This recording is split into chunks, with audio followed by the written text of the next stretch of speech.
Herkese merhaba arkadaşlar. Kanalıma hoş geldiniz. Yepyeni bir videoyla karşınızdayım.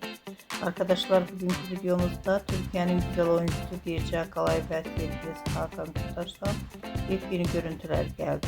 Birce Akalay sevgilisi Hakan Kurtaş'ı ilk kez sahnede dinlediği anları böyle anlattı. Ben de bu muhteşem görüntüleri sizler için YouTube kanalımda video halinde sunuyorum. Umarım beğenirsiniz. Videomu beğendiyseniz kanalımı izlemeyi ve bildirim butonuna basmayı unutmayın. Şimdilik benden bu kadar olsun.